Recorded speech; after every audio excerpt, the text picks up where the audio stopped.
नमस्ते दोस्तों, कैसे हैं आप लोग? आपका फिर से एक नए वीडियो में स्वागत करता हूं। आज माँ ब्रह्मचारिणी जी का पूजा है। आज दशहरा का दूसरा दिन है। तो मैं जिस तरह से मैंने आपको बोला था कि मैं 9 दिनों तक अलग-अलग बहनों की संघर्ष की कहानी मैं बताऊँगा। तो मैं आज एक ऐसी बहन की कहानी बताने जा रहा हूँ, जो आपका दिल को छू लेगी। तो मैं शुरू करता हूँ, थोड़ा ध्यान से सुनिएगा। एक दिन मैं दुकान पर सामान बेच रहा था। अचानक एक बहन आई, एक छोटी-सी बच्ची को लेकर के। सर्दियों का दिन था और वो छोटी सी बच्ची को लेकर के, करीब 4 महीने समथिंग होते होंगे उस बच्ची का, और उसके शरीर में सिर्फ सिंगल कपड़ा हुआ था, वो भी सिंगल लेयर का। और एकदम जो बहन थी, उनका पूरा बाल बिखरा हुआ था, बदहवास लग रही थी पूरी तरह से। ऐसे लग रहा था जैसे उनके साथ कुछ अनहोनी हुआ है। उस तरह से आई मेरे पास, बोली, भैया।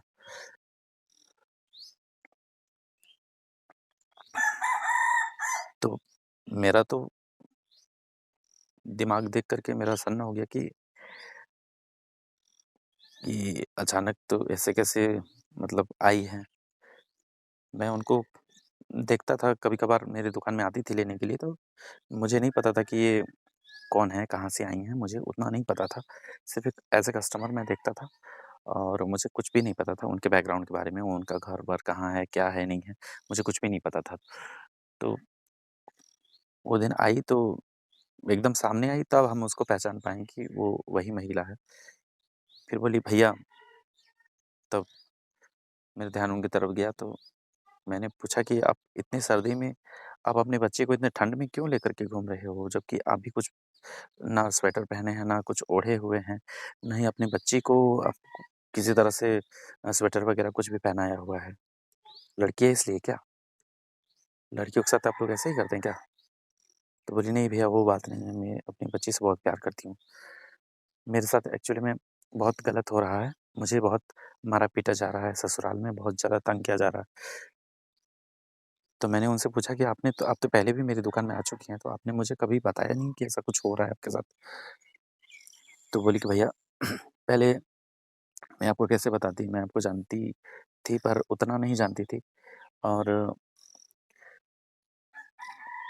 और भी चीज़ें थी जिसकी वज़ह से वो रुकी हुई थी कि शायद शांत हो जाए मामला, सही हो जाए। तो मुझे बताई कि बहुत ज़्यादा मुझे टॉर्चर किया जा रहा है, बहुत ज़्यादा मारा-पीटा जा रहा है। और बोलती है कि मेरी सास बोलती है कि तुमको मार देंगे, तुमको घर से निकाल देंगे। तो हम बोले कि ऐसा क्यों हो रहा है भाई? आप तो तिलक दे कर के आए होंगे ना, ऐसे तो नहीं आए होंगे। आपके माँ-बाप तो दिए होंगे, और आप इतना बर्दाश्त क्यों कर रहे हैं? कुछ तो कारण होगा। तो बोली और आपका पति इस तरह से आपके साथ व्यवहार क्यों करता? तो वो बोली कि मेरे पति का अफ़ेयर किसी और लड़की के साथ है। वो शायद गाड़ी चलाता है, तो गाड़ी लाने वाला लोग तो ज़्यादातर इसी तरह का होता है, अफ़ेयर होता है किसी और के साथ। तो वो मुझे घर से निकालना चाहता है और घर से निकाल कर के उसको लाना चाहता है। हम बोले, ऐसे कैसे हो सकता है? तो आपका शादी हो चुका है और आपको घर से निकाल देगा, इतना आसान है क्या? नहीं तो मेरी सास भी इसी तरह हरकत करती है और मारती-पीटती है, और देखिए झुटिया-झुटिया के मारी मेरा बाल पूरा बिखरा हुआ है, सब उसी ने किया हुआ है। मेरा मोबाइल भी छीन लिया है कि ताकि मैं किसी से कॉन्टैक्ट ना कर पाऊँ। तो हम उसको बोले कि आप घबराइए नहीं, आप शांति से आराम से बैठिए, उसको पानी पिलाएँ, उसके बाद पूछे आराम से कि क्या-क्या मैटर है। उसके बाद हम उसका एप्लीकेशन तैयार कर दिए और बोले कि देखिए, सरकार आपको इतना सारा चीज़, आप कानून आपका इतना सहारा देता है, आप लोगों के लिए महिला आयोग बना हुआ है। आप लोगों इतना डर-डर के रहिएगा तो कैसे जी सकते हैं? कम से कम आप मर जाएँगे, आपने सोचा है कभी, अगर आपको कुछ हो जाता है, आप मर जाएँगे, आपकी छोटी-सी बच्ची का क्या होगा? इसको तो कोई देखने वाला नहीं है, और एक बच्चे का एक माँ से ज़्यादा और कोई ख़्याल नहीं रख सकता है। आपका पति तो दूसरी महिला को लेते लाएगा, तो क्या गारंटी है कि वो आपका जो बेटी है, उसका ख़्याल रखेगा अच्छी तरह से? वो तो बिल्कुल भी नहीं रख पाएगा। अगर वो चाहेगा भी तो अपना बेटी को अच्छा से ख्याल रखे तब भी नहीं रख पाएगा, क्योंकि वो तो कमाने जाएगा और जो महिला है वही ना इसका देखभाल करेगी, और अच्छा से करे ना करे। इसलिए आप इस सिचुएशन का मुकाबला कीजिए और उसको बहुत समझाएं। उसके बाद उसको थोड़ा उसको हौसला मिला, हम बोले कि आप टेंशन मत लीजिए, हम आपका साथ हैं, आपके साथ कुछ भी होगा आपको हम सपोर्ट करेंगे। तो आप डट कर के खड़ा रहिए, ये मत सोचिए कि आप अकेले हैं। आपके लिए हम मुखिया से भी बात करेंगे, आपका उसी का गाँव का मुखिया भी है। तो हम बोले कि उस आपको मुखिया से भी बात करेंगे और सरपंच से भी बात करेंगे आपके लिए, कि आपके साथ ऐसा क्यों हो रहा है। तो बोली बहुत ज़्यादा हो रहा है भैया, बहुत ज़्यादा हो रहा है, हमको ये लोग मार डालना चाहता है। बोले मार डालना चाहते, इतना ज़्यादा इस लेवल का हो रहा है तो आप इस एप्लीकेशन को लीजिए। हम भी लिख दिए। उसके बाद बोले जाइए थाना, थाना जाइए।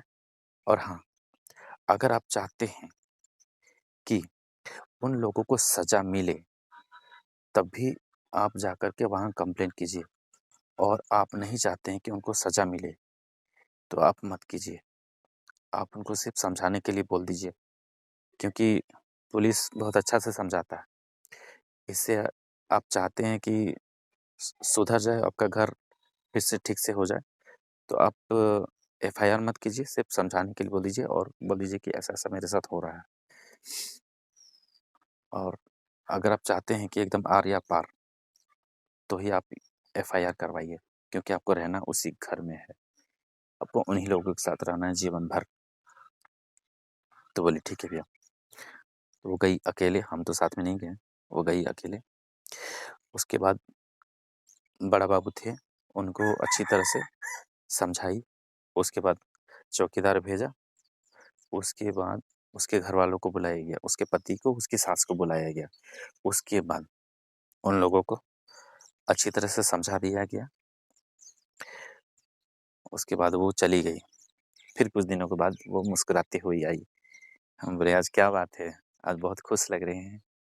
बोले हाँ भैया। तब आपका सास और हस्बैंड आपको तंग नहीं कर रहा? नहीं नहीं, अब वैसा कुछ तंग वंग नहीं कर रहा है वो लोग। तो अब मेरे साथ जितना ज़्यादती होता था वो कम हो गया है। कम क्या, बहुत ज़्यादा कम हो गया है। भले उनका व्यवहार मेरे प्रति अच्छा नहीं है, उनका अफेयर अभी भी है, लेकिन मेरे साथ उतना कुछ जो होता था वो नहीं हो रहा। मुझे खाना छीन लिया जाता था, मोबाइल छीन लिया जाता था और मारा पीटा जाता था। वो सारी चीज़ें अभी बंद हो चुकी हैं। तो बोले चलो कुछ तो सुधार हुआ ना। अगर फिर भी आपको किसी भी तरह का दिक्कत होता है तो थाना आपका सामने है, आप यहाँ पर कंप्लेन कीजिए। और आपका हथियार तो आप ही हैं, अगर आप पीछे हट जाएँगे तो आपको कोई नहीं बचा सकता। इसीलिए आपको खुद आगे आना होगा और खुद ही खुद को बचाना होगा, क्योंकि आप अगर अपने आप के लिए नहीं लड़ेंगे, आपके लिए पूरी दुनिया नहीं लड़ सकती। क्या गारंटी है कि हम आज आपके लिए लड़े खड़ा हों और आप नहीं पलटोगे। इसलिए आप खुद आगे रहो और खुद सामना करो सिचुएशन का। और हर समय हर कोई बचाने के लिए जाएगा नहीं। तो इसीलिए आपको अपने आप को इतना सबल, इतना मजबूत बनाना है कि आप उस सिचुएशन से लड़ सकते हैं। तो भाइयों-बहनों,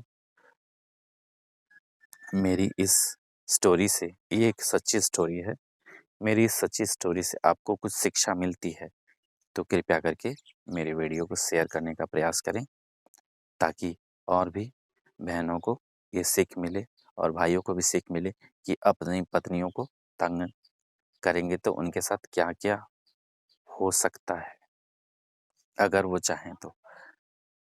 तो इसी